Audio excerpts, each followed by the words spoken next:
मिंबर नूर पर जलवाबार जानशीने शाह सिमना और जानशीने शाह मीरा सादाते गिरामी वक़ार उलमाए ज़वील एहतराम खुसूसियत के साथ हज़रतुल अल्लाम सैयद रईस अशरफ साहब अदाम अल्लाहु इक़बालहु, हज़रतुल अल्लाम सैयद जामी अशरफ साहब क़िबला अदाम अल्लाहु इक़बालहु, मोइनुल मशाइख़ हज़रतुल अल्लाम मोइन अशरफ साहब क़िबला अदाम अल्लाहु इक़बालहु, दीगर असातीन मिल्लत रफ़ीक़ गिरामी हज़रत डॉक्टर निसार मारफानी, जुमला हाज़िरीन अहले सुन्नत व जमात, अस्सलामु अलैकुम व रहमतुल्लाहि व बरकातुहू। अल्हम्दुलिल्लाहिल हन्नानिल मन्नान अल्लज़ी खलक़ल इंसान व अल्लमहुल बयान वस्सलातु वस्सलामु अला रसूलिही सय्यिदिल इंसी वल जान व अला आलिही व अस्हाबिही ज़विल खैरि वल इहसान। अम्मा बअद फ़अऊज़ु बिल्लाहि मिनश शैतानिर रजीम, बिस्मिल्लाहिर रहमानिर रहीम। वअतसिमू बिहब्लिल्लाहि जमीआ वला तफ़र्रक़ू, सदक़ल्लाहु मौलानल अज़ीम। बारगाह रिसालत मुआब सल्लल्लाहु तआला अलैहि वसल्लम में दुरूद पाक का हदिया पेश करें। अल्लाहुम्मा सल्लि अला सय्यिदिना व मौलाना मुहम्मदिन मअदनिल जूदि वल करम व आलिहि व अस्हाबिहिल किराम व इब्निहिल करीम व बारिक व सल्लिम सलातन दाइमतन सरमदन अबदा। अज़ीज़ान गिरामी वक़ार, हर चीज़ का एक वक्त मुकर्रर है। ऐ रज़ा, हर काम का एक वक्त है, दिल को भी आराम हो ही जाएगा। पिछले 2 साल से शाह मीरा की बारगाह में हाज़िरी के लिए बारहा इरादा बनता रहा। हज़रत सैयद जामी अशरफ साहब क़िबला ने हुक्मन फरमाया भी था, लेकिन हमारे आने का या किसी के दावत देने का मतलब नहीं है। जो इस मकाम का बादशाह है, जब वो हुजूरी की इजाज़त दे दे तो हर कोई आ सकता है। आज इजाज़त के दरवाजे खुल गए और फ़कीर क़ादरी दरबार में हाजिर हो गया। अज़ीज़ान गिरामी, जिस अजीम आस्ताने पर हम बैठे हुए हैं, उस क़ुत्बुल अक़ताब की औलाद में से है जिसकी मिंबर बनी गर्दने औलिया। उस कदम की करामत पे लाखों सलाम, जो वली कब्ल हुए या बाद हुए, सब अदब रखते हैं दिल में मेरे आका तेरा। सारे अक़ताब जहां करते हैं काबे का तवाफ, काबा करता है तवाफ दरे वाला तेरा। उस सैयदी गौसुल वरा के अजीम जानशीन के दरबार में हम हाजिर हैं। मुझे चंदा यहाँ के हालात बताने की ज़रूरत नहीं।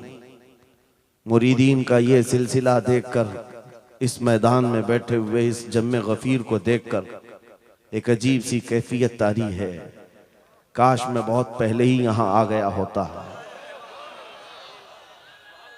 वजह यह है मेरे अजीज़ों, खंबात एक छोटे से कस्बे का नाम है या एक छोटे से गांव का नाम है, और जहाँ तक हमें सुनने में आया कि एक जंगल था, यहाँ पर कोई आबादी नहीं थी, लेकिन एक आले रसूल के कदम यहाँ पर आए हैं।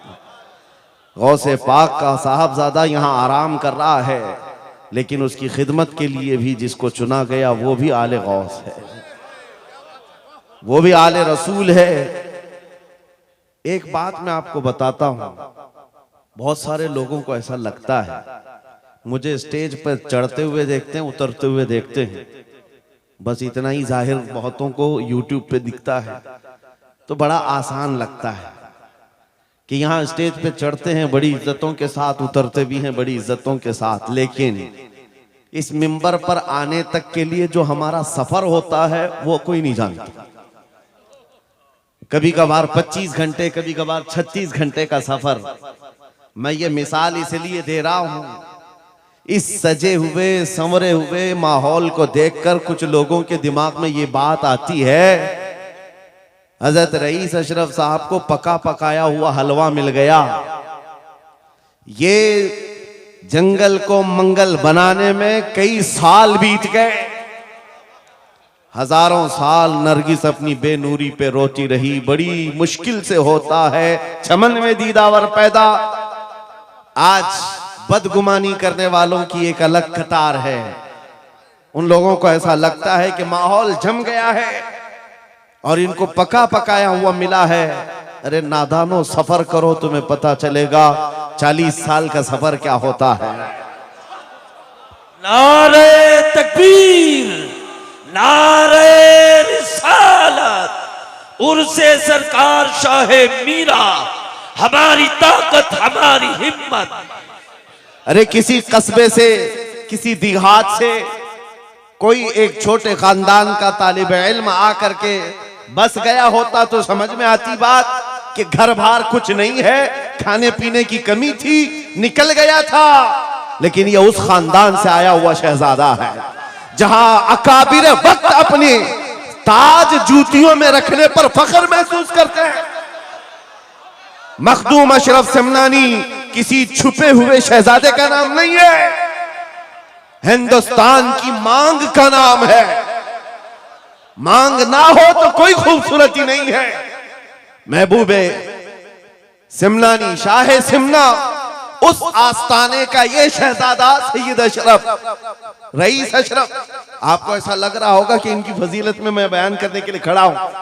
आमतौर पर मेरी आदत नहीं है, लेकिन मैं हकीकत बोलने का हमेशा आदी हूं।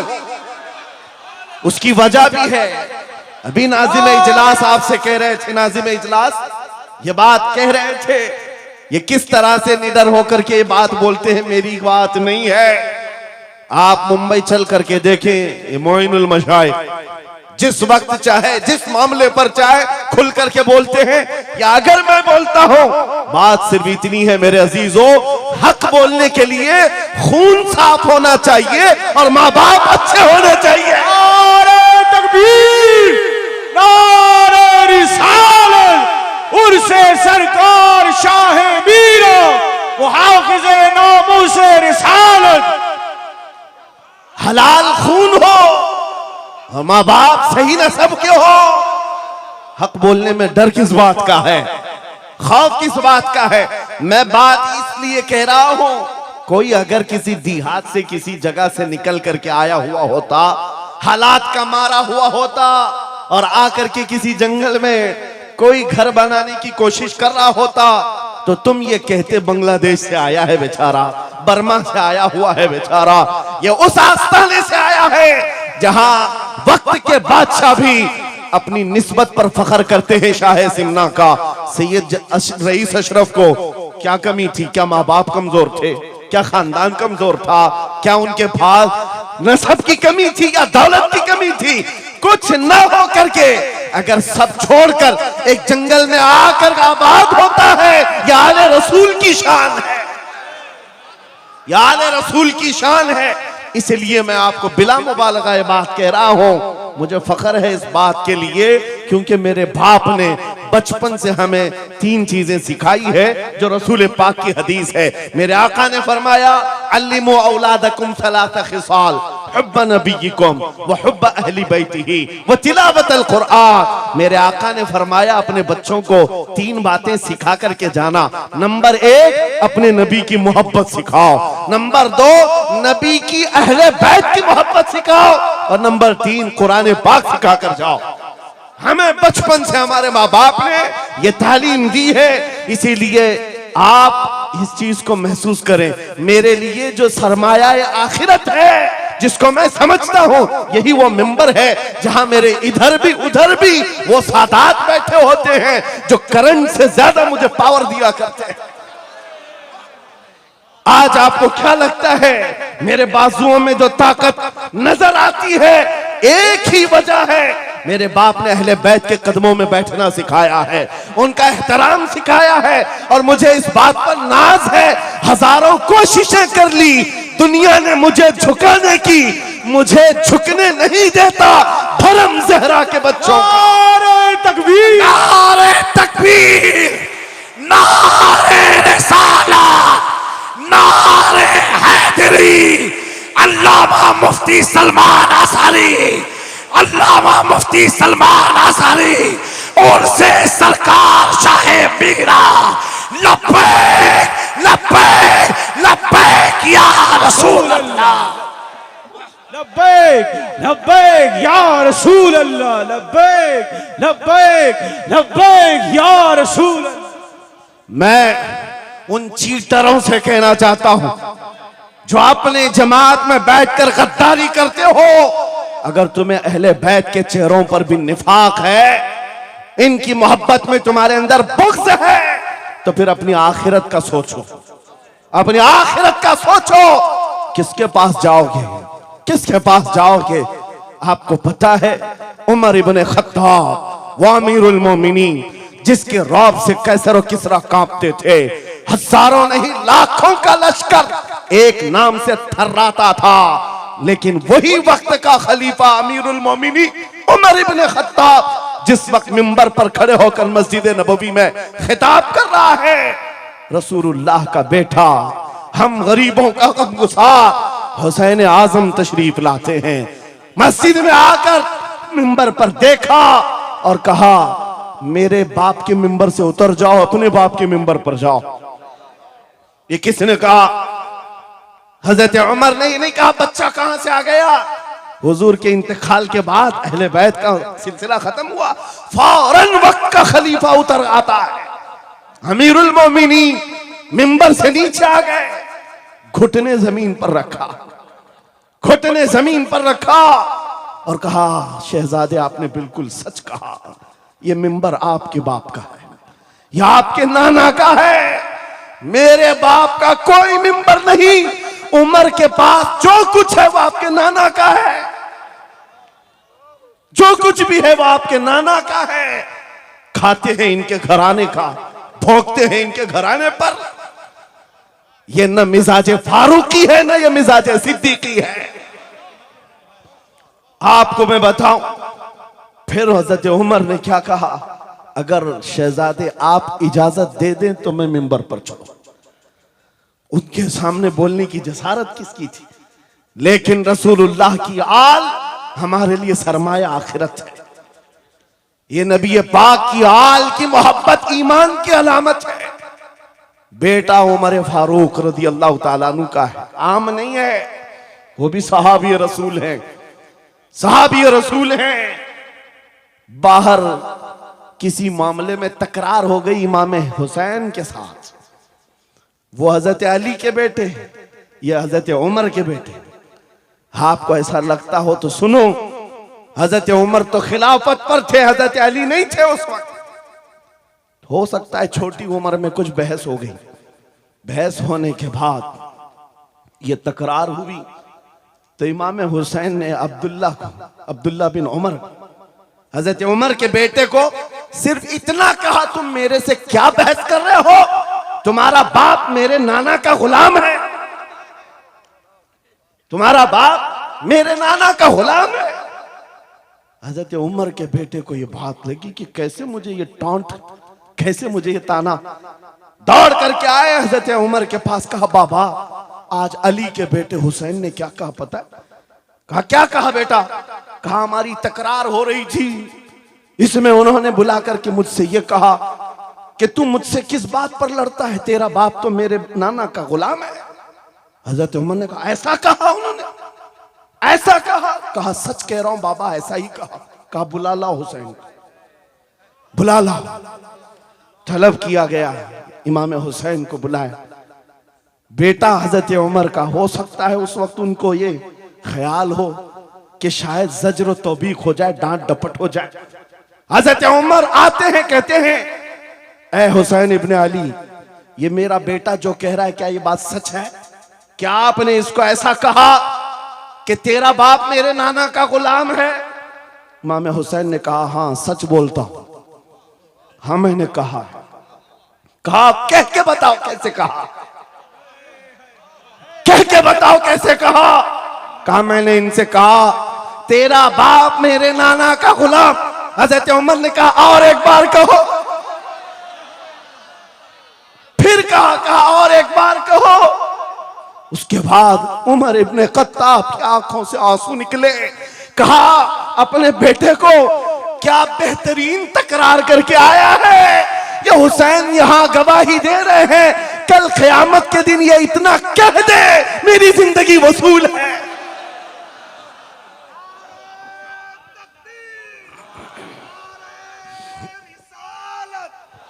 हुब्बे आले मोहम्मद, हुब्बे आले मोहम्मद, नारे तकबीर, नारे रिसालत। सच बता रहा हूं, डॉक्टर साहब यहां आकर के अभी जो लंगर की कैफियत बता रहे थे, और उनके पढ़ने से पहले मैं भी लंगर खा के आया। आपको एक सच्ची बात बता रहा हूं, शाह मीरा के सामने मिंबर पर बैठा हूं, मुझे आखिरी वक्त तक ये ख्याल नहीं हो रहा था कि मैं किस बात पर बात करूं, मैं बयान किस चीज पे करूं। मैंने जो कुछ शुरू किया था शायद ये शाह मीरा ने मुझसे बुलवाया। अब सुनो, जो कुरान पाक की मैंने आयत पढ़ी, रब ने फरमाया वअतसिमू बिहब्लिल्लाहि जमीआ। ऐ लोगों, सब के सब अल्लाह की रस्सी को मजबूती से पकड़ो। अल्लाह की रस्सी क्या है? क्या ये आसमान से नीचे लटकती है? कोई रस्सी है जिसको पकड़ना है? मुफस्सिरीन से पूछो, कुरान की तफसीर करने वाले कहते हैं अल्लाह की रस्सी मुहम्मदुर रसूलुल्लाह है और उनकी अहले बैत है। उनके अहले बैत को अल्लाह की रस्सी कहा गया है। सबके सब मिलकर के अगर इस रस्सी को पकड़ ले, मेरे अजीजों, ये इख्तिलाफात, ये इंतशारात, ये जिस कदर आज हमारे दरमियान तफर्रुकात शायद नहीं होते। हमारा मरकज, हमारा मावा, हमारा मलजा एक ही है। इस मिंबर ने आज लोगों को यह सिखाने की कोशिश की है, तुम जिस तरह मशरब और सिलसिलों में बट करके ये समझते हो कि मेरा खित्ता अलग है, इसका खित्ता अलग है। मेरे अजीजों, ये एक पूरा सिलसिला है, 700 साल पुराना सिलसिला, 700 साल पुराना सिलसिला।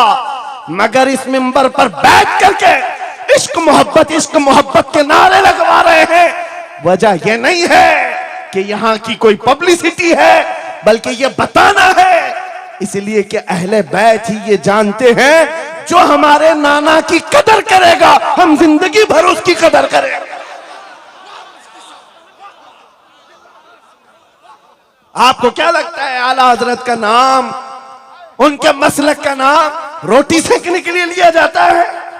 मेरे अजीजों, आला हजरत का नाम, मसलक आला हजरत का नाम इसलिए लिया जाता है, डाल दी कल्ब में अजमत मुस्तफा सैयदी आला हजरत पे नारे तकबीर, नारे रिसालत, इश्क मोहब्बत, इश्क मोहब्बत, इश्क मोहब्बत, इश्क मोहब्बत, उर्से सरकार शाह मीरा। मुझे मेरे मुर्शिद गिरामी हुजूर ताजुश शरिया रहमतुल्लाह ताला अलैह एक बात कह करके मिस्र भेजे थे। जाने के वक्त कहा था, नाम की कोशिश मत करना, हुजूर का काम करना।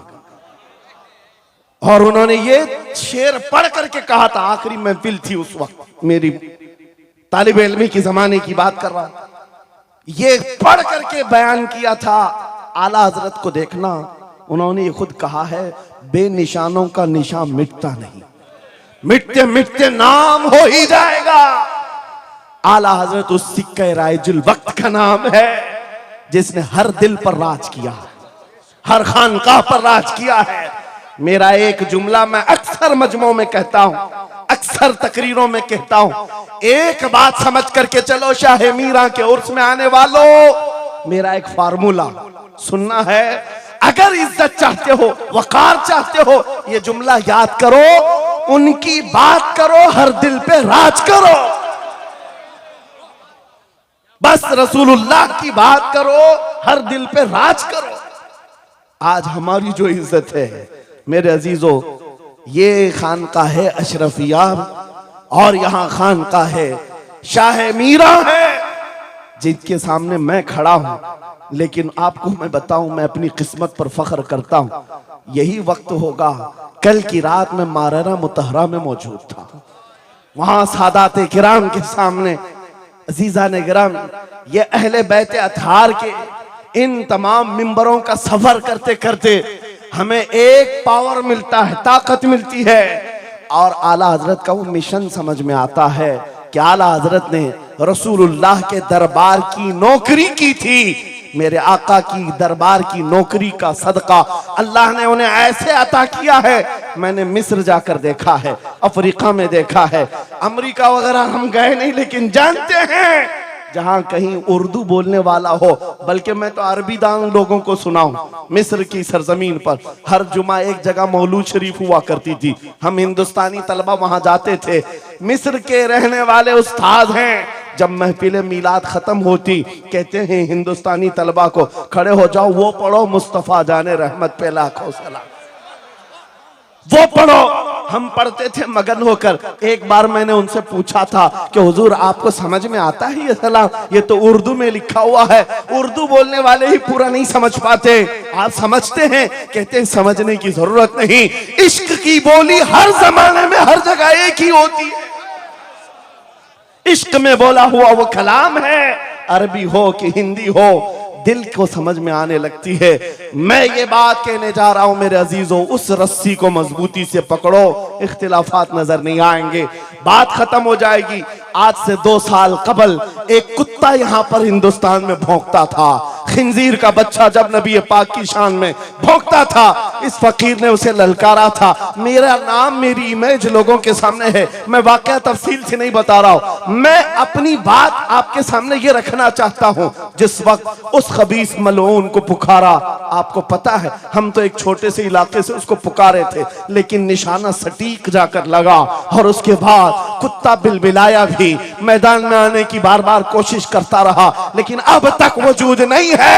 लेकिन उसके बाद मैंने देखा है, महीना 2 महीना 3 महीने गुजरे होंगे, हर मुल्क से, अफ्रीका से, ऑस्ट्रेलिया से, न्यूजीलैंड से, अमेरिका से, हर जगह से लोगों ने मुझे मैसेज भी किए, खुतूत अरसाल किए, वहां से रिसाले भेजे और दादो तहसीन के साथ दुआएं दी। लेकिन साथ एक बात मैं बता रहा हूं, उन जमातों के बड़े बड़े लोग जिनसे हमारा कोई रिश्ता ही नहीं है, उनके बड़े बड़े अमीरों ने भी लेटर पैड में लिख करके दिया, कहा मौलाना आप बरेलवी हैं, आपसे हमारा इख्तिलाफ है, लेकिन जिस नबी पाक की शान के लिए आप खड़े हैं, हम सब छोड़कर आपके साथ खड़े होने को तैयार हैं। हम आपके सामने आज ये बात कह रहे हैं, ऐ सुन्नियों, हम तो दूसरों को बुला भी नहीं रहे, हम तो तुम्हारे इत्तेहाद की बात कर रहे हैं। लेकिन इत्तेहाद का नुक्ता एक है, जब तक तुम एक एक छोटे खूंटे को पकड़े रहोगे, हर कोई तुम्हारे साथ उलझता रहेगा। उस अजीम दरख्त को पकड़ लो जिसकी जड़ें तहतुस सरा में है, जिसकी शाखें औजे सुरैया पर है, और वो मोहम्मदुर रसूलुल्लाह की जात। उस नाम को मजबूती से पकड़ो, जिसको इकबाल ने क्या बेहतरीन अंदाज में बताया, आबरूए मां जनाम मुस्तफास्त, हम सबकी इज्जत आबरू मुस्तफा के नाम से। अगर ये बात पर इत्तिफाक हो जाए, सारी चीजें भूल जाओगे, सारी चीजें भूल जाओगे। मेरे अजीजों, आज मुझे इस बात पर कोई भी आपत्ति नहीं, जरा बराबर भी झिझक नहीं। हो सकता है कुछ लोगों को ऐसा लग रहा हो कि डरे सहमे स्टेज पर आए होंगे, यहां पर बड़े बड़े खानकाह अशरफिया के सादात मौजूद हैं, उनसे हम ये बात खुल करके कहते हैं।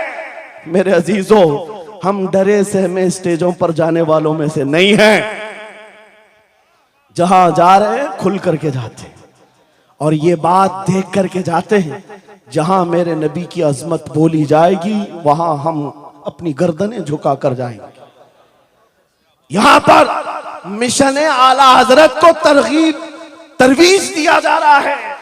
आला हजरत का वही तो मिशन था क्या मिशन था आला हजरत का जो आपने अपनी जिंदगी भर दिया है? अपने दिल का है उन्हीं से आराम, सौंपे हैं उन्हीं को सब काम। लौ लगी है कि उस दर के गुलाम चारे दर्द रजा करते हैं। आला हज़रत फाजिल बरेलवी का वो मिशन यहां से दिया जा रहा है। मैं यहां से एक मजबूत मैसेज देना चाहता हूं। हमारे सारे सिलसिले यह हमारी अजमत के लिए, हमारी जीनत के लिए, लेकिन सारे सिलसिलों की इंतहा मदीना तैयबा है। सारे सिलसिलों की इंतहा मदीना तैयबा है।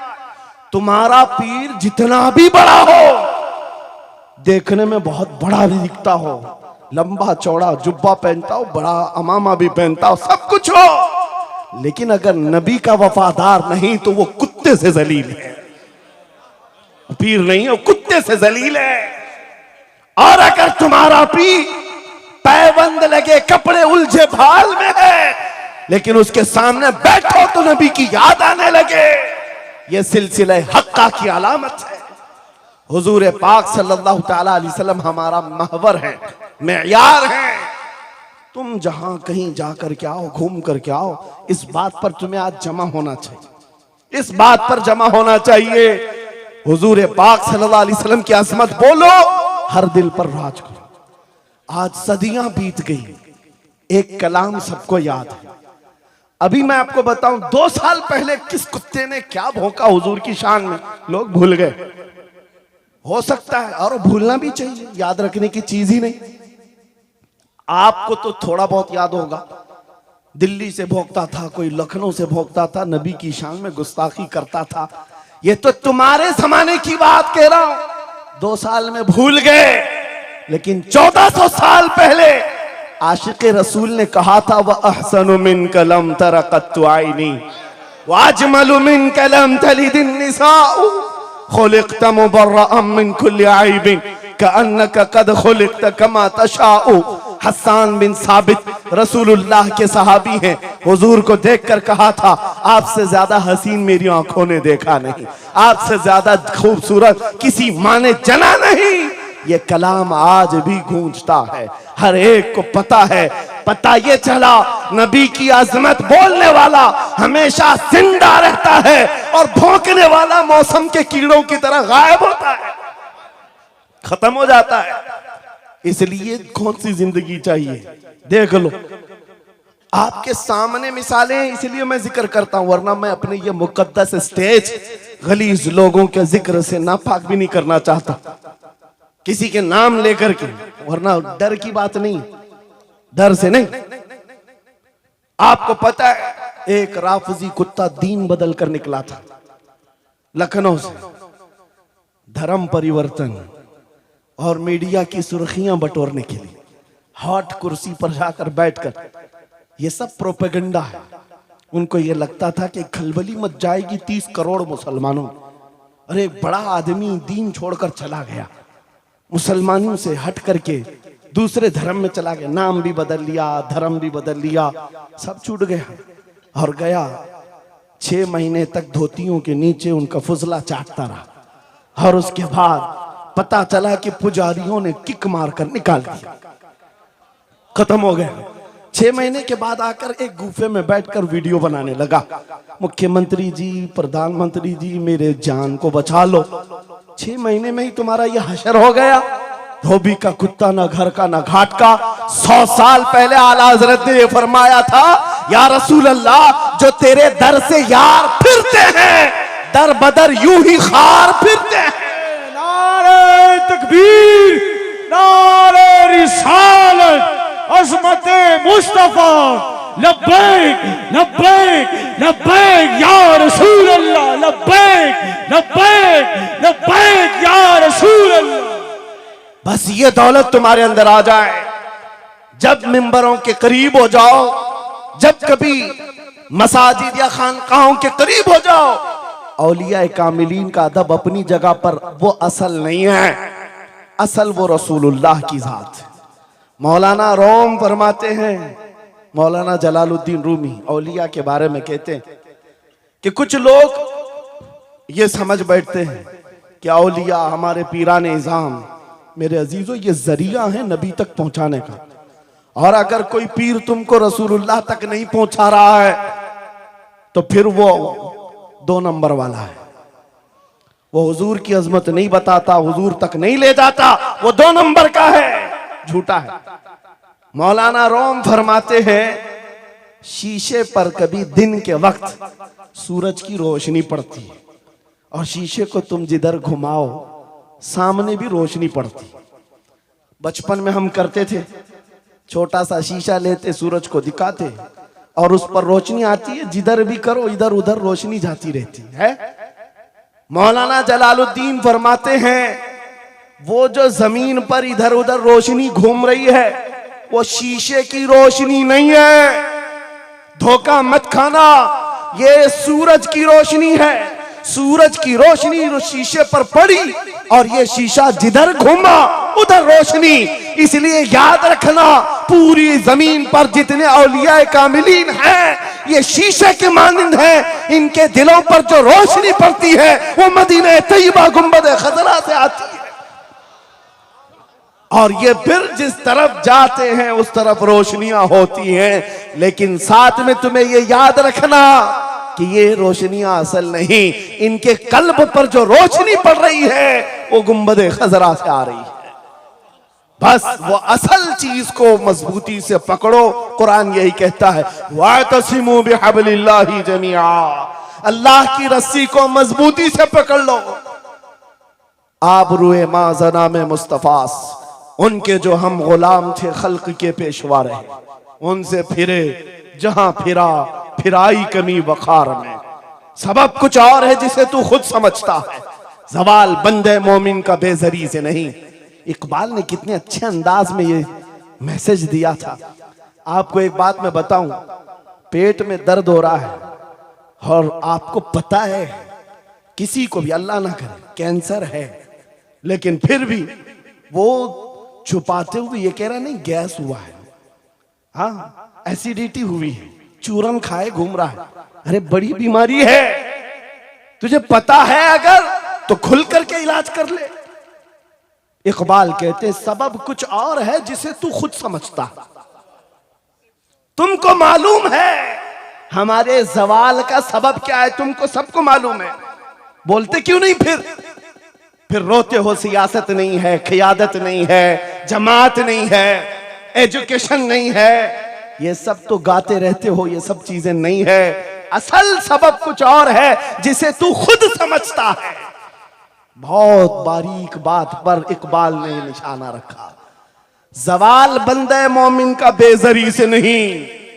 फिर इकबाल से ही हमने पूछा फिर वो है क्या सबब, क्या है वो सबब? इकबाल ने कहा उनके जो हम गुलाम थे खल्क के पेशवा रहे, यही है जिससे तू दूर हुआ और फिर आज जलील हुआ। सबब कुछ और है जिसे तू खुद समझता है। आ जाओ नौजवानों, उस सबब को हम हल करते हैं। 10 साल के करीब यूरोप की गलियां छान मारते हुए इकबाल वापस अपने वतन आया। वहां के यूरोपियन को देखा, उनके साइंस, उनके रियाजी, उनके फिजिक्स, उनके ज्योग्राफी, सब चीजों को देखा और कहता है मैं तो ढूंढ रहा था मेरी कौम की इज्जत कहां है, मेरी कौम की बुलंदी कहां है। 10 साल के बाद जब वापस आया, लोगों ने पूछा क्या मिला अपनी कौम की इज्जत का राज? इकबाल ने कहा मैं बहुत गौर से देखता रहा और फिर इस नतीजे पर पहुंचा मेरी कौम के उरूज और इर्तिका बुलंदी का एक ही राज है कि मोहम्मद से वफा तूने, तो हम तेरे हैं। ये जहां चीज है क्या लौह कलम तेरे हैं। ये उस वक्त इकबाल ने कहा था। और फिर मेरे अजीजों, इस बात को आज मैं दोहरा रहा हूं। एक बात अभी भी मैं नाउम्मीद नहीं हूं, सुन्नियों की ये कसरत और जब आप तुम्हारे जोशो जज्बे, ये नात खानी जो है ये कोई हमारे यहाँ एक फॉर्मेलिटी नहीं है। इन नातों से तुम्हारे दिलों को इतना गर्म किया जाता है आपको खुद अंदाजा नहीं होता। सुभान अल्लाह, आपको अंदाजा नहीं है। हुजूर की याद में तड़पना, दिल का धड़कना सिखाया जाता है। और इन मजमों के रंग को देख करके मैं नाउम्मीद नहीं हूं। अभी इसमें रमक बाकी है, रमक बाकी है। अभी मैं कहता हूं अशहदु अन्ना मुहम्मद रसूलुल्लाह सल्लल्लाहु अलैहि वसल्लम, इधर बैठे हुए भी सामने वाले भी अंगूठा चूम रहे हैं। मैंने नाम मेरे मुस्तफा का लिया, लेकिन कहा क्या मैंने आपको कि आप भी चूमो? किसने कहा आपको कि अंगूठों का बोसा लेकर आंखों से लगाओ? किसने कहा? अरे मैंने कहा भी नहीं, ना तमहीद मांगा, इधर नाम लिया, बेइख्तियार अंगूठे उठ गए। वाह, बेइख्तियार लबों को छूम लिया तुमने, लबों से अंगूठों को चूम कर आंखों से लगाया। यह इस बात की अलामत है गुनहगार हो गए, गद्दार नहीं है। नारे तकबीर, नारे रिसालत, नारे हैदरी, उर्से सरकार शाहे मीरा, मुहाफिजे हम से रिसालत। मरे हुए लोगों से क्या खिताब किया जाए? जिंदगी बाकी है, इसीलिए तो घूम घूम कर आपसे खिताब कर रहे हैं। और इस उम्मीद के साथ कि इकबाल ने यह भी कहा था कि निकल कर सहरा से जिसने उलट दिया था तख्ते रोमा को, सुना है कुदसियों से मैंने कि वो शेर फिर होशियार होगा। इकबाल की बात सुनो, कह रहा है पहले जमाने में सहरा से निकले थे सहाबा, पैरों में चप्पल नहीं थे, पैबंद लगे कपड़े, तलवारें टूटी हुई, लेकिन जब निकले थे तो रोमन एम्पायर को भी धूल चटा दिया था, पर्शियन एम्पायर को भी परखचे उड़ा दिए थे, दो सुपर पावर ताकतों को नाकों तले छने छपवा दिए। ये तारीख में मौजूद है, मिटाने से नहीं मिटेगा। इकबाल ये कहता है ये जो हालात हुए थे ये देखकर मुझे अंदाजा है वो दिन आएगा मोहम्मद अरबी का शेर फिर होशियार होगा। हम वो होशियार करना चाहते हैं। ये नहीं कि मैं कहता कि हम हैं, ये हैं, वो हैं। खुदा किसी भी दिन, किसी भी जमात में, किसी भी इलाके में एक दिन सलाहुद्दीन को जरूर पैदा करेगा और फिर वो आएगा, इनकलाब लाएगा। हम नाउम्मीद नहीं है खुदा की रहमत से, बार बार आपको जगा रहे हैं। और जब तक ये दौलत मोहब्बत मुस्तफा मौजूद है, मेरा ये यकीन है कि हमें हजारों ताकतें मिलकर के मिटा नहीं सकेंगी, नहीं मिटा सकेंगे। ये दौलत लासवाल तुम्हारे पास मौजूद है। आप नहीं देखते आज हालात बड़े खराब हैं। डॉक्टर साहब हमारे मेहमान हैं, लेकिन आपको पता है यहां के हालात इनके ही पड़ोसी, बल्कि इनकी बिरादरी के लोग जो नात खां हैं, मशहूर नात खां हैं, हमसे पूछ रहे थे कि मौलाना आप जो है कुफार और मुशरिकीन के नरगे में हैं और वहां पर आप इस तरह से बोलते हैं, कैसे बोलते हैं? मैंने उस वक्त बगदाद मुकद्दसा में उनसे अर्ज किया था, क्यों दबे जिस पे हिमायत का हो पंजा तेरा, क्यों दबे जिस पे हिमायत का हो पंजा तेरा, शेर को खतरे में लाता नहीं कुत्ता तेरा। हाँ हम तादाद में कम हैं, हम तादाद में कम हैं और बड़े हालात के मारे हुए हैं, लेकिन हमें अपनी तारीख याद है। बदर में भी तादाद कम थी, उहद में भी तादाद कम थी और सबसे बड़ी तादाद तो करबला में कम थी, लेकिन फतह का झंडा आज भी करबला वालों का ही लहरा रहा है। सुभान अल्लाह। तादाद माने नहीं रखती, कभी मत जाना इन सब मामलात पर। आज जो ढकोसले पैदा किए जाते, तुम्हें मुर्दा किया जा रहा है। कुछ मत बोलो, हालात बड़े खराब हैं। इनसे पूछो तुम्हारे बाप दादा के जमाने में हालात अच्छे थे, वो भी कहेंगे हालात उस वक्त भी खराब थे, उस वक्त भी खराब थे। हरे सुबह अजल की बात कर रहा हूं। इस्लाम का सूरज तुलू हुआ कि मक्का के हालात खराब ही थे, मदीने हुजूर हिजरत करके गए, हालात खराब ही थे। मैं आपको बताऊं, मेरी फिक्र करने वाले उलमा बड़े बड़े सादा बहुत दुआ करते हैं, लेकिन साथ में ये भी कहते हैं थोड़ा सा एहतियात से, क्या आपका होना यहां कौम के लिए जरूरी है। इफादा इस्तिफादा लोगों का चलता रहेगा, फायदा होता रहे। मैं एक बात कहता हूं, मैं तो बहुत छोटा सा, बल्कि मैं कोई घास के लायक भी नहीं। इमाम हुसैन का होना कितना जरूरी था। सहाबा कराम के जमाने में अहले बैत का वो सबसे बड़ा चेहरा इमाम हुसैन का होना जरूरी था कि नहीं था? उस वक्त भी ये कहा था सहाबा ने मक्का से, जब करबला जा रहा था ये काफिला, हाथ जोड़कर कहा था मौला हुसैन मत जाए, आप रसूलुल्लाह की निशानी है, आप मत जाए, आपसे खल्के खुदा को फायदा होगा। मेरे अजीजों, मैं ये बात आज कहता हूं, हमारी कोई वकात नहीं, हमारी कोई हैसियत नहीं जो ये समझता है अपनी कुटिया बचाने के लिए कि हमारे होने के बाद बहुतों का फायदा होगा। अरे इमाम हुसैन के होने से कितना फायदा होता, मगर उस हुसैन आजम ने ये नहीं देखा, बल्कि निकल करके उस मैदान में निहत्ते बच्चों के साथ चले आए थे और गर्दन भी कटा दी। ये समरा आज तक देखने को मिलता है। इस्लाम जिंदा होता है हर करबला के बाद। सुभान अल्लाह। इमाम हुसैन ने अजीम उस रुखसत पर नहीं अमल किया था, अजीमत का रास्ता इख्तियार किया, चले आए। उस वक्त भी सहाबा ने उनसे कहा था आपका होना बहुत जरूरी है, लेकिन इमाम हुसैन की नजर में यह बात थी रह लेंगे चंद साल, लेकिन लोगों के दिलों में जो नर्वसपन होगा, शरीयत की धज्जियां उड़ती हुई देख करके बड़े बड़े लोग खामोश हैं, तो आइंदा आने वाली नस्लें भी इसी तरह कंप्रोमाइज करती हुई चली जाएंगी। मेरे अजीजों, मैं आज खुल करके बताता हूं, मेरी पुश्त पनाही करने के लिए बड़े बड़े उलमा मौजूद है, एक भी हुकूमत का कुत्ता नहीं है और ना ही जरूरत है। जब कभी पहली मर्तबा मैं तन्हा खड़ा था मुंबई की सरजमीन पर, हुजूर मोइनुल मशाइख मेरे साथ, उस वक्त भी साथ थे, आज तक है। और ये भी बात बताऊं, आपका मैं मुफ्ती होऊंगा लेकिन इनका बाबू, ये हमेशा एक ही बात, ये सारी चीजें मेरे साथ हैं, लेकिन फिर भी मैं खुल करके आपके साथ ये कहता हूं, बच्चे मेरे भी, बीवी, खानदान मेरा भी है, लेकिन एक चीज सताती है आज कि अगर आज आप सबकी बातें सुन करके हम भी कहें थोड़ा जी लेंगे, हम भी 10 साल 12 साल 14 साल जो जिंदगी मिल जाए जी लेंगे, क्योंकि इनको ना बोलेंगे तो छोड़ देंगे, आसानी से रहने देंगे।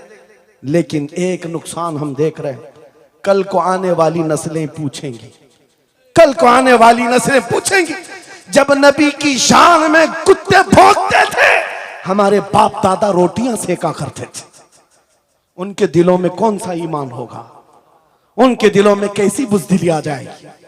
लेकिन मेरे अजीजों, ज्यादा से ज्यादा क्या होगा, मौत तो सबकी लिखी हुई है, मेरी भी है, आपकी भी है, किसी दिन बिस्तर पर पांव रगड़ कर मर जाएंगे। लेकिन हम ये सोचते हैं जब मरना मुकद्दर है ही, यूं भी तो किसी दिन दुनिया से जाना है, नबी पाक का नाम बुलंद करके जाएंगे, नस्लें इस बात के लिए सीना चौड़ा करके कहेंगी, नहीं, सारे अगर कुत्ते भौंक रहे थे, मेरा बाप मेरा दादा नबी की शान में अज़मत रिसालत के दिफा के लिए तन्हा खड़ा था, या उलमा में से कोई खड़ा था, उनके फख्र के लिए इतनी बात काफी है और उनके ईमान के हिफाजत के लिए इतनी बात काफी है। सुभान अल्लाह, सुभान अल्लाह।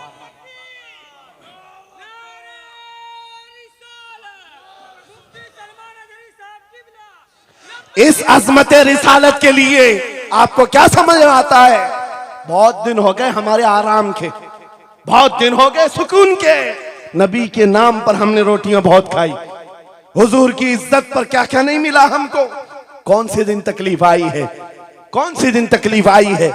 ये अहले बैत को देख रहे हो, आपको पता है वो बाबुल हवाइज इमाम मूसा काजिम, अहले बैत के इस बड़े इमाम की बात कर रहा हूं जो इमाम जाफर सादिक के बेटे हैं, लेकिन 7 साल तक वक्त के जालिम तागूती ताकतों ने जेल में रखा, जहर देकर के खत्म किया है।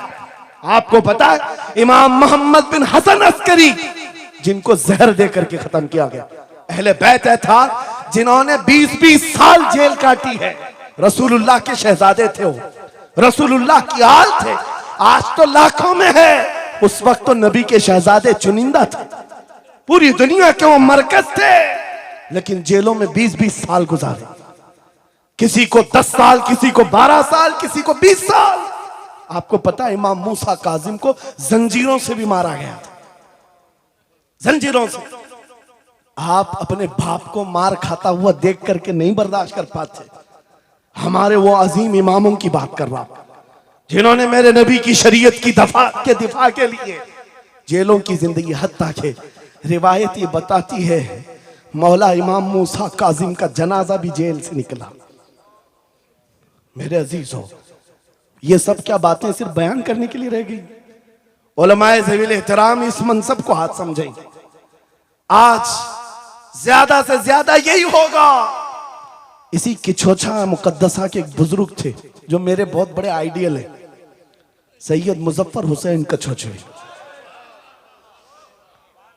आजादी के मौके पर बड़ी मुसीबतें उठाई और इनको पकड़ करके, एक शहजादा है किछोछा मुकद्दसा का आस्थाना, और जेल में डाल दिया गया था। आपको पता है किछोछा के उस शहजादे ने एक जवाब दिया था जो मेरा फेवरेट शेर है, पसंदीदा शेर है। आपने कहा था मुजफ्फर को मुकय्यद ना समझे सैयद, मेरी असीरी भी सुन्नत आबाई है। माशाअल्लाह, मेरी असीरी भी सुन्नत आबाई है। मुजफ्फर को मुकय्यद मत समझे सैयद। आपको पता है ये तारीख है हमारी, लेकिन सब की सब तारीख इसलिए दोहरा रहा हूं कि हमारी इज्जत उसी में मौजूद है, वहीं पर है। वापस आ जाओ उधर ही। अपनी कुटिया बचाकर, अपनी दुकान बचाकर ज्यादा दिन नहीं जी पाओगे। हुजूर के नाम का दिफा करो, सुबह क़यामत तक मौला नाम जिंदा रखेगा। सुभान अल्लाह। हाँ, अपनी हिफाजत के लिए बहुत सारे लोग हैं, अपनी अपनी फिक्र करने वाले। नबी की इज्जत और नामूस पर पहरा देने वालों की तारीख मिटाई नहीं जाती। हजारों मिटाने की कोशिश भी कर लो, वो मिटते नहीं है। आज आपको पता है पैरों से माजूर खादिम हुसैन को कौन नहीं जानता।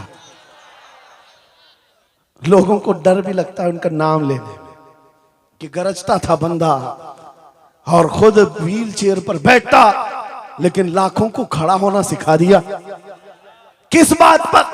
क्या अपने बाप के कसीदे पढ़ता था? क्या अपने खानदान के कसीदे गुनगुनाता था?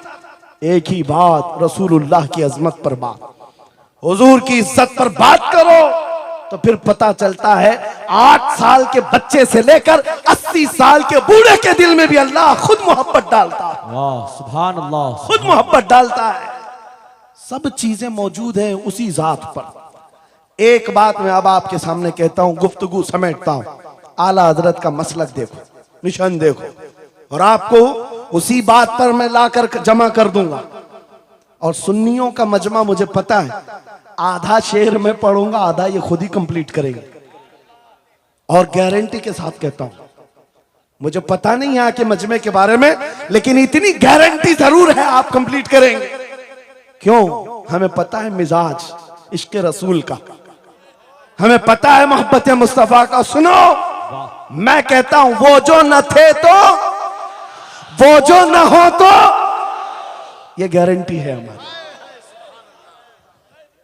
ये गारंटी है। आधा जुमला भी कह दो सुन्नी के बाद, वो जो ना हो तो, हाँ ये कंप्लीट खुद करेंगे। क्यों? ये अकीदा भी है, ये ईमान भी है, ये हमारी जान भी है। वो जो ना हो तो। अब सुनो मेरे अजीजों, जब तुम्हारा दिल पुकार कर कह रहा है वो जो ना हो तो, हमारे नाम के साथ वो जो ना हो तो, हमारी जिंदगी में वो जो ना हो तो, हत्ता के कब्र में चले जाओ, बहुत सारे जवाब दे दें, तुम्हारा रब कौन, तुम्हारा दीन क्या। मेन सवाल तो यही होगा, मा कुंत तक़ूलु फी हक़्क़ि हाज़ा रजुल। बल्कि बात सही अहादीस में मैं कह रहा हूं, एक ही सवाल का जिक्र भी आया है, कब्र में एक सवाल का जिक्र भी आया है, और फरमाया गया सिर्फ एक सवाल ये होगा, बता इस रसूल के बारे में क्या कहता था। वाह, बोलना पड़ेगा, बोलना पड़ेगा। फिर मैं पूछता हूं, कब्र में भी वो जो ना हो तो कुछ ना हो। जब तक नहीं बोलोगे आगे नहीं बढ़ेगी गाड़ी, वरना फंसे रह जाओगे। वो जो ना हो तो, चलो कब्र की जिंदगी खत्म हो गई, हशर में आ गए। हशर के मैदान में आ गए। लेकिन यहां पर भी क्या मसला है? खलीलो नजी मसीहो सफी सभी से कहीं कहीं ना बनी। खलीलो नजी मसीहो सफी सभी से कहीं कहीं ना बनी। ये बेखबरी की खल्क फिरी कहां से कहां तुम्हारे लिए। वहां पर भी सबके पास फिर करके आती है कौम उसी मोहम्मद रसूलुल्लाह के पास आए। और शफाअत शुरू कहां से हुई? रसूल पाक से शुरुआत हुई। और उसके बाद इख्तिताम तक मेरे आका फरमाते हैं कयामत के दिन मेरी हालत ये होगी, मेरे कंधे पर चादर पड़ी होगी और वो कभी खसक खसक कर गिर रही होगी। एक हाथ से मैं अपनी चादर संभाल रहा हूंगा और दूसरे हाथ से अपने उम्मतियों को पकड़ पकड़ कर जन्नत में ले जा रहा हूं। ये मैदान कयामत की बात है। फिर पूछता हूं महशर में भी वो जो ना हो तो, कयामत के मैदान में भी वो जो ना हो तो। अरे तुम्हारी अजान कंप्लीट होती है, अजान में भी वो जो ना हो तो। नमाज में भी जब तक सलाम नहीं भेजोगे, नमाज में भी वो जो ना हो तो कहीं पर भी बच नहीं सकते। इसीलिए आला हजरत ने कहा था बखुदा खुदा का यही है डर, नहीं और कोई मफर मकर। जो वहां से हो यही आके हो, जो यहां नहीं तो वहां नहीं।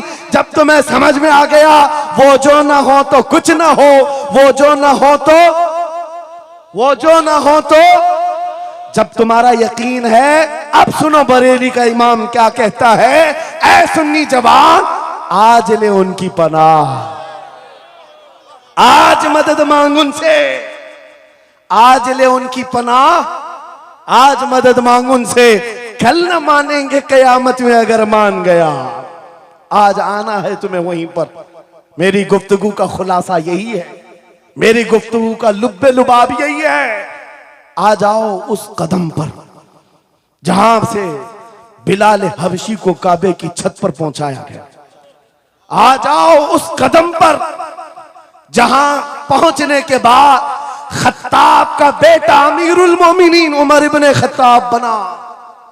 हजरत उमर खुद कहते हैं मेरी हैसियत इतनी थी, मैं खत्ताब का बेटा, बचपन में 2 बकरियां मुझसे नहीं संभलती।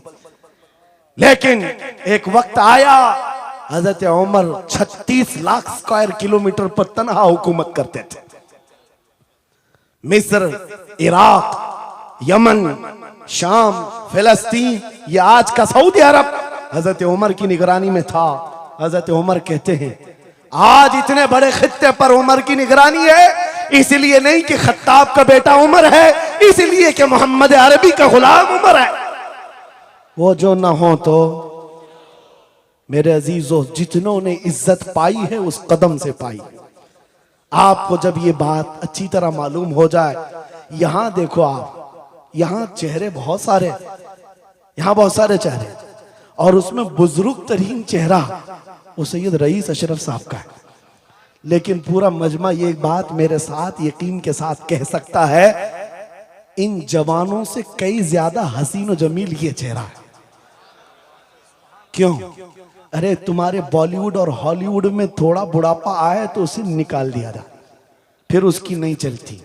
वहां सिर्फ रंग और गाजे का काम है, वहां सिर्फ और सिर्फ पाउडर लाली मेकअप का काम है। जब तक जवान थे हजारों फैन थे, लेकिन जवानी खत्म हो गई तो बेचारे उनकी जिंदगी के लाले पड़ गए। और सियासत में भी यही हाल है। 40-40 साल नौकरी किया पार्टियों की, बाद में फिर वो मंडली में बिठा दिया गया, अब आप बैठो दूसरे जवान आएंगे, उनकी भी जिंदगियां खत्म। लेकिन एक बात है, नबी पाक का जो गुलाम होता है वो 80 साल का भी हो जाए, उसके अंदर ना पुरानापन आता है ना बुढ़ापा आता है। सुभान अल्लाह। इज्जत वैसी ही बरकरार है, खूबसूरती वैसी ही है। 80 साल का हो कि 90 साल का हो। अरे 75 साल की उम्र में हमने हुजूर ताजुश शरिया को देखा है, और जिन आंखों ने उन्हें देखा होगा वह इस बात की गवाही देते हैं, 1 लाख खूबसूरत जवानों को एक तरफ रखो और एक तरफ ताजुश शरिया, और देखने वाले की निगाहों को टटोल कर देखना, वो 1 लाख की तरफ नहीं इस 75 साला उस अजीम हुस्न को देखने में मां होगा जो हुस्न पाउडर और लाली का नहीं है, इश्क मुस्तफा से मिला हुआ। इज्जत रसूलुल्लाह के कदमों से, उनकी वाबस्तगी से है। तो फिर छोड़ कर ये दर बदर क्यों ठोकर खाते हो? कहां ये बॉलीवुड और हॉलीवुड के चक्कर में पड़ गए? कहां तुम टिकटॉक पर मुजरे करने लग गए? कहां तुम गाने में अपनी जिंदगियां बर्बाद करके अपने दिल में निफाक पैदा करने लग गए? अरे ताश के पत्ते, जुए के अड्डे, शराब की बोतलें, ये तुम्हारी शान नहीं, ये तुम्हारे लिए ज़ेब नहीं देखता। और एक बात याद रखो, तुम जिन इलाकों में रहते हो बहुत सारे दूसरों को देखते हो, वो नाच रहे हैं तो हमको भी नाचना चाहिए, वो ऐसा कर रहे हैं तो हमको भी ऐसा करना चाहिए। शेरों को, कुत्तों को कभी देखना नहीं चाहिए। जो शेर है वो अपनी बिरादरी को देखता रहे, कुत्ते को देखता रहेगा तो फिर अपना शेरपन भी भूल जाएगा। इसलिए याद रखो, तुम खैरे उम्मत हो, तुम्हारा लक़ब कुरान में आया है। तुम नचनियों को मत देखो, शराबियों को मत देखो, जुआरियों को मत देखो, वो गाने पे कैसे थिरकते हैं, वो कैसे नाचते हैं, ये तुम्हारा मतलब नहीं है। तुमको अगर देखना है, खालिद बिन वलीद को देखो, सलाहुद्दीन अय्यूबी को देखो, शिहाबुद्दीन गौरी को देखो, औरंगजेब को बार बार देखो, बार बार देखो। इसलिए कि उन अजीम हस्तियों को देखने वाला ये समझ में आ जाएगा उसे ये सारी इज्जतें जो है उन नौजवानों ने जो हासिल की, वो सलाहुद्दीन अय्यूबी हो कि खालिद इब्न वलीद हो कि शिहाबुद्दीन गौरी हो कि औरंगजेब हो कि शहीद टीपू सुल्तान हो, ये सब की इज्जतें मुस्तफा के नाम से, हुजूर के नाम से हैं। आपको पता है खालिद बिन वलीद 125 जंगें लड़े, 125 में से एक भी शिकस्त नहीं खाई अपनी जिंदगी में। उनकी तलवार का वजन 35 किलो का है और ढाल का वजन 40 किलो का है, और उनके पूरे जिस्म में एक बालिश्त जगह भी बाकी नहीं जहां जख्म न लगा। जंगे मौता में एक ही जंग में 9 तलवारें टूटी, पीछे कदम कभी नहीं हटा। एक जंग में ऐसा हुआ था कि 2 काफिर सर पर आ गए थे और अमामा गिर गया था, गर्दन पर तलवार थी, कट जाती, तलवार की तरफ नहीं देखा, अमामा उठाने के लिए चल पड़े, उठा लिया, फिर सर पर रखा, उन काफिरों की तलवारें नीचे रह गई। हैरत में पूछा कि ये शहसवार है इस्लाम का, सिपह सालार है, और ऐसी बड़ी गलती छोटा सिपाही भी नहीं कर सकता। जब तलवार गर्दन पर हो तो ये टोपी और अमामा उठाएगा। सामने के पहलवानों ने पूछा, ऐसी बड़ी गलती हमने छोटे फौजी से भी नहीं देखा, तुम तो सिपह सालार हो, ऐसी गलती कैसे कर सकते हो? खालिद बिन वलीद का जवाब, यही मेरा मकसद है। फरमाया, तुम क्या समझते हो खालिद बिन वलीद अपने बाजुओं की ताकत से लड़ता है? हरगिज नहीं। इस अमामे में मेरे रसूल पाक के 3 मुँह मुबारक हैं। माशाअल्लाह। मेरा यकीन है जब तक ये सर पर होते हैं मुझे ताकत देते हैं। नारे तकबीर, नारे रिसालत, अजमते सहाबा। अजीजा ने गिरामी वकार, बस आ जाओ इस नुक्ते पर, जिंदगी पूरी टटोल कर देखना, हर बड़े किरदार की तुम्हें एक ही उन्सुर नजर आएगा, जिसने नबी पाक पर जितना अपनी फिदाइयत का इजहार किया, मौला ने उसको उतना ही बुलंद किया, उतना बुलंद किया। अरे बीमारी के आलम में लकवा, फालिज, ये बहुत अजीब खतरनाक बीमारी, हाथ भी नहीं उठता, पैर भी नहीं उठता, इलाज भी नहीं होता।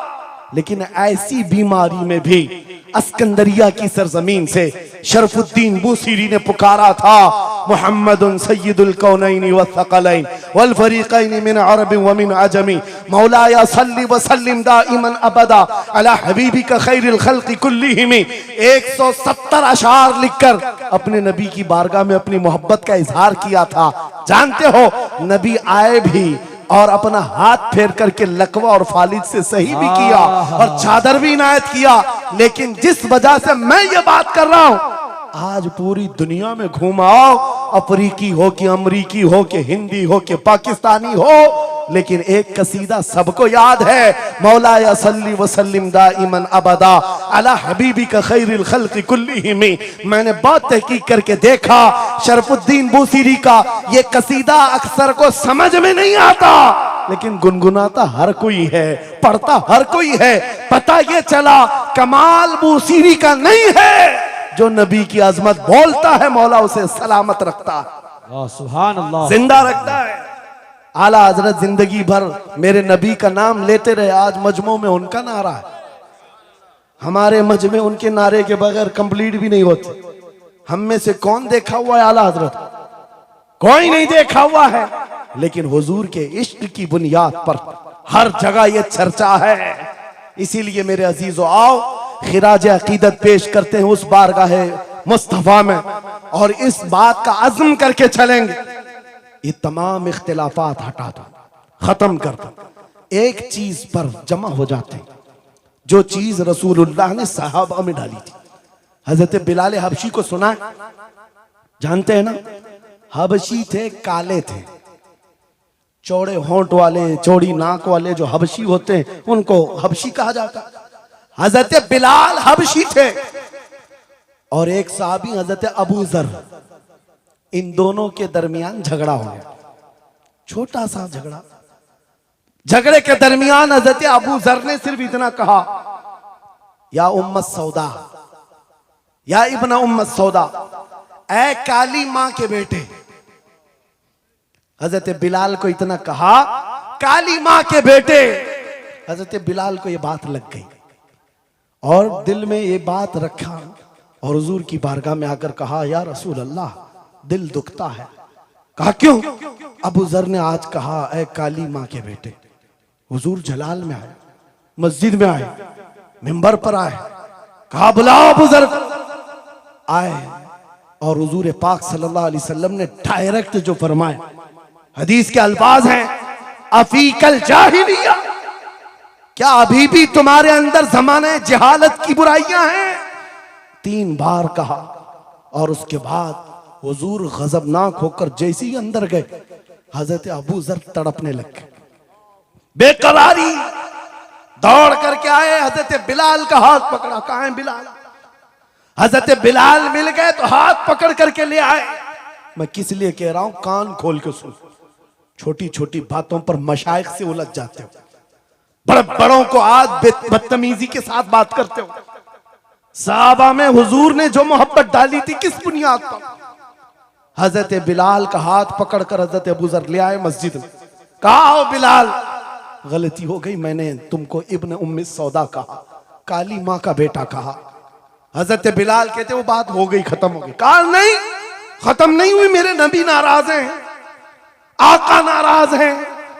फिर क्या किया? हजरत बिलाल ने कहा मैंने माफ कर दी। हजरत अबू जर कहते हैं ऐसे नहीं, ऐसे नहीं। हजरत अबू जर नीचे जमीन पर सो गए। कहा बिलाल, तुम अपना ये काला पांव, इसका तलवा मेरे चेहरे पर रख लो, चेहरे पर रगड़ो, ताकि मुझे एहसास हो कि मैंने किससे उलझा है, किससे उलझा है। अपने आप को नीचे लिटा दिया। कहा बिलाल, अपना पांव मेरे चेहरे पर रखो, एहसास जब हो जाए नबी के गुलामों। हजरत बिलाल कंधे पकड़कर उठाते हैं। कहा अबू जर क्या कर रहे हो? मेरा पांव तुम्हारे चेहरे पर, अल्लाह कभी ना करे। आओ सीने से सीना मिलो, मैं जिसका गुलाम हूं उसके तुम भी गुलाम हो।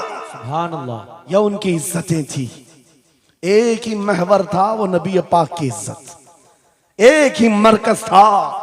काश वो चीज अगर आज आ जाए, ये सब भूल जाएंगे इख्तिलाफात। असल बात ये, जिहालत इतनी भरी हुई है, ये छोटे छोटे तबकों में बट करके पता नहीं किसको किसको कोसते रह जाते हैं। अरे जिसको बोलना हो उसको बोलने से पहले इतना तो सोचो, नबी की बात करता है, हुजूर का गुलाम है, आशिक रसूल है। लेकिन एक बात, तुम खराबियां छोटी सी भी पा लेते हो तो चर्चा करते हो, इतना चर्चा करते हो। क्या ये फरिश्ते हैं? हर एक से गलतियां हैं, हर एक की गलतियां हैं। जितना चर्चा एक गलती को लेकर करते हो, कसम खुदा की बताओ, अपने दिल पर हाथ रखकर उसकी एक अच्छाई मिले तो क्या इतना चर्चा करते? क्यों नहीं करते? इसका मतलब है दिल बीमार है तुम्हारा, जाती हसद है, जिसको लेकर किसी को टॉन्ट करते हो, किसी को तानाजनी करते हो। सोशल मीडिया इस पर भरा पड़ा हुआ है, नए नए मुफत्तिन इस तरह के मुनाजिर आए हुए हैं, फितना अंगेज लोग। वो अपने दिलों का इलाज करें, वरना मुनाफिकत आ जाएगी, मुनाफिकों में शुमार होगा। अरे तुम्हारी एनर्जी गुस्ताखाने रसूल के लिए रखो, आशिकाने रसूल के लिए नहीं। जितनी ताकत लगाना है उन कुत्तों के खिलाफ लगाओ जो नबी पर भौंकते हैं और जो जिंदगी भर नबी की अजमत की नौकरी करते हैं। तुम्हारी जुबानें उनके लिए खुलती हैं। कैसा आलमिया है, कैसा आलमिया है। जिंदगी भर नबी की नात पढ़ने वाले को एक कूड़ा करकट जमा करने वाला, सब्जी बेचने वाले के सामने खड़े होकर अपना ईमान साबित करना पड़ रहा है। बड़े बड़े मशाइख को आज सर्टिफिकेट दिखाना पड़ रहा है, मैं भी मोमिन हूं, मैं भी मोमिन हूं। और किसके सामने? गली कूचों पर, नुक्कड़ पर बैठ करके मुनाजरे करने वालों पर, जिनके ईमान का कोई ठिकाना नहीं। लेकिन मैं आपको कहता हूं, इन गद्दारों से अपने आप को बचाओ। नबी की अजमत जिसके पास देखो, सारे इख्तिलाफात भूल जाओ, उसकी इज्जत करो, उसकी इज्जत करो। इसलिए कि कल क़यामत के दिन तुम्हें जब खड़ा होना है शफाअत के लिए, तुम भी उसी नबी को पुकारोगे, वो भी उसी नबी को पुकारे। लेकिन एक बात सुन करके जाओ, मेरे आका ने फरमाया मेरा उम्मती, ये नहीं कहा मेरी अहले बैत, अहले बैत का मकाम बहुत बुलंद है। फरमाया मेरा उम्मती दूसरे उम्मती से लड़ पड़ा, और उसके बाद फिर दोनों में एक ने कहा कि मुझे एहसास हो गया, माफ करता, और दूसरे ने कहा नहीं माफ करता। हुजूर फरमाते हैं कल क़यामत के दिन वो मेरी शफाअत के करीब ना आए, अल्लाह अकबर, वो मेरी शफाअत के करीब ना आए। नबी को कितना एहसास है तुम्हें जोड़ कर रखने का, तुम्हारे इत्तिहाद का। हुजूर पाक ने 3 दुआएं की थी मस्जिद इजाबा के पास, एक दुआ नहीं पहुंची, जिसमें वो यही दुआ थी कि अल्लाह मेरी उम्मत को इख्तिलाफात से बचा। ये इम्तिहान है उम्मत का, लेकिन नबी को सबसे ज्यादा इस बात का शौक था कि मेरी उम्मत मुत्तहिद रहे। ऐसा शौक नबी पाक का कि सहाबा को तकरार करते हुए देखना पसंद नहीं करते, सफों में दरार पसंद नहीं करते। आपको पता है हुजूर उस वक्त तक रकात नहीं बांधते जब तक सफें पूरी दुरुस्त नहीं करते। ये इत्तिहाद ही की तो बात थी, दिल से दिल जोड़ना, कंधों से कंधा जोड़ना। और आज हमारा हाल ये हो गया, इत्तिहाद की बात करो तो हम सुलह कुल्ली हो गए। मैं तो अहले सुन्नत व जमात आशिकाने मुस्तफा की बात कर रहा हूं। अरे छोड़ो उन खबीसों को, अपना इत्तिहाद तो कर लो, बहुत उम्दा, अपना इत्तिहाद कर लो। तुम्हारा हर बुजुर्ग पर इत्तिहाद है, गौस पाक तुम्हारे, गरीब नवाज तुम्हारे, मखदूम सिमना तुम्हारे, महबूब इलाही तुम्हारे, लेकिन इनके सब मानने वाले सब अलग।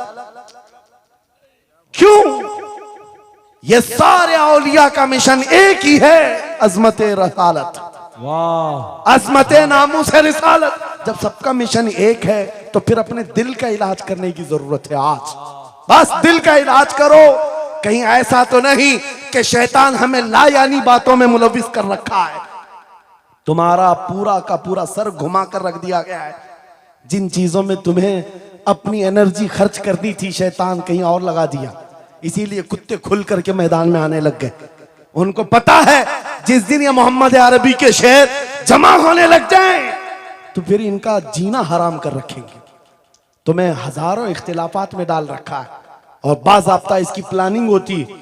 इस हलके को अलग हर एक में एक फित्तीन भेजा जाता है, जो उसके मुर्शिदों को ये गाली दे, इधर का एक उनके मुर्शिदों को गाली दे, और फिर ये अंगार भड़काए रखे, ये उलझते रहें, उलझते रहें, उलझते रहें।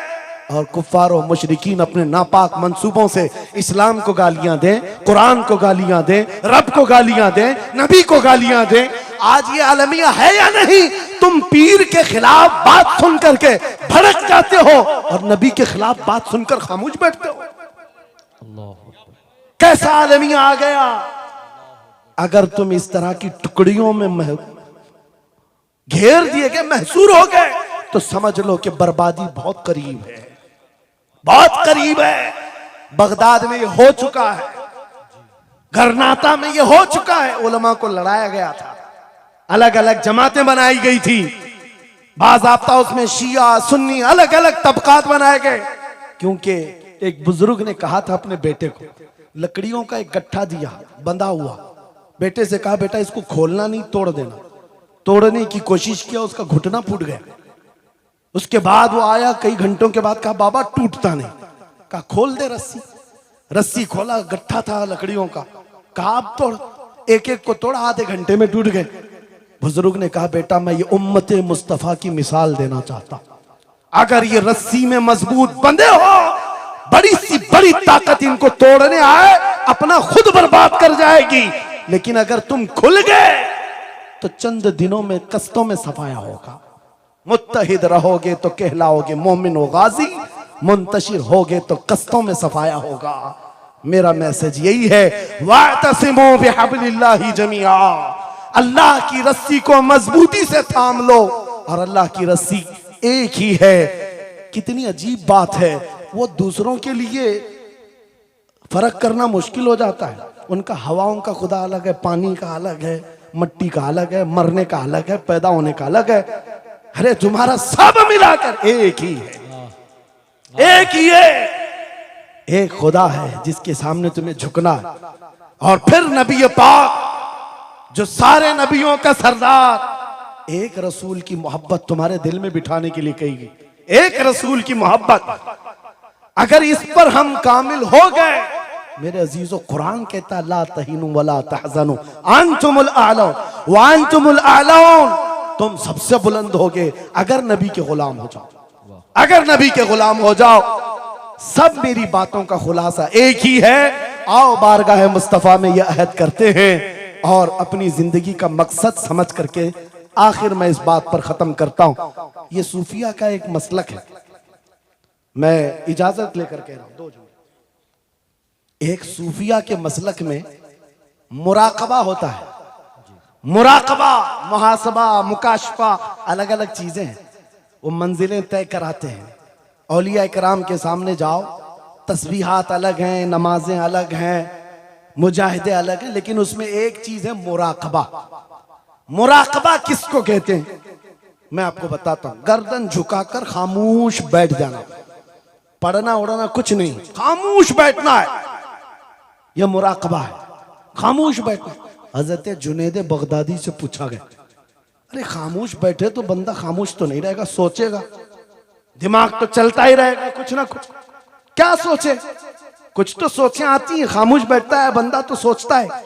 हजरत जुनैद बगदादी ने कहा हाँ, मुराकबा मतलब है पढ़ना तो नहीं है, सोचना तो है। कहा क्या सोचना है? कहा बस एक ही बात बार बार सोचना, मैं क्यों पैदा किया गया, मैं क्यों बनाया गया, क्यों पैदा किया गया, बस इतना ही सोचना है। इस मुराकबे पर हर वली अमल करता रहा। और बताऊं मैं आपको, जब किसी का मुराकबा मुकम्मल हो जाए, तुम भी करके देखना, आज के बाद जाओ बैठ करके 1 घंटा ना सही, आधा घंटा नहीं, 10 मिनट आंखें बंद करके सोचो, मुझे क्यों बनाया गया, मुझे क्यों पैदा किया गया, इस जगह क्यों रखा गया। और जब यह मुराकबा कंप्लीट होता है, एक मंजिल पर बंदा पहुंच जाता है, उसका ज़मीर जवाब देने लगता है कि तू क्यों पैदा हुआ था। उसका दिल खुद ही बोलेगा क्यों पैदा हुआ था। आओ मिसाल बताऊं, जिसका मुराकबा कंप्लीट हुआ। एक मिसाल में मुर्शिद गिरामी हुजूर ताजुश शरिया की बात करता हूं। जब उनका मुराकबा मुकम्मल हुआ होगा, तब दिल जवाब दिया है, जिंदगी ये नहीं किसी की किसी के लिए, जिंदगी है नबी की नबी के लिए। अरे ना समझ मरते हैं जिंदगी के लिए, जीना मरना है सब कुछ नबी के लिए। सुभान अल्लाह। मुराकबा कंप्लीट हो जाए, ये जवाब आता है, ये जवाब आता है हमारी जिंदगी किसके लिए है, नबी के लिए है। और उनके दादा आला हजरत इमाम अहले सुन्नत फाजिल बरेलवी ये सोचते रहे, मैं क्यों बनाया गया, मैं क्यों बनाया गया। और जब दिल जवाब देने लगा तो अशार की जुबान में कह पड़े, दहन में जुबान तुम्हारे लिए, बदन में है जान तुम्हारे लिए। हम आए यहाँ तुम्हारे लिए, उठे भी वहां तुम्हारे। और सिर्फ हम ही नहीं हैं रसूल के लिए, जमीन व जमा तुम्हारे लिए, मकीन व मका तुम्हारे लिए, चुनी न चुना और बने दो जहां।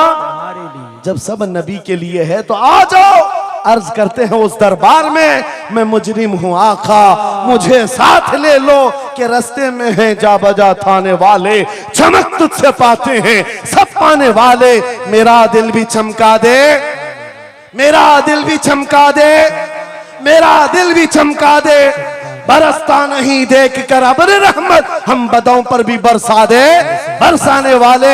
ऐ सुन्नियो छोड़ दो इधर उधर आस लगाना, छोड़ दो इधर उधर गुहार लगाना, छोड़ दो इनसे उनसे मदद मांगना, इसलिए कि हमारा मरकज एक है, हमारा महवर एक है, जहां से सब कुछ मिलता है, इज्जत भी दौलत भी ताकत भी। अरे ये चीज है क्या दुनिया, लौह कलम तेरे हैं, अगर नबी का हो जाए आ जाओ। मैं खत्म कर रहा हूं इस बात पर, इस अकीदे के साथ, कौन देता है देने को, मुंह चाहिए देने वाला है सच्चा हमारा नबी। लब्बैक या रसूल अल्लाह, लब्बैक या रसूल अल्लाह।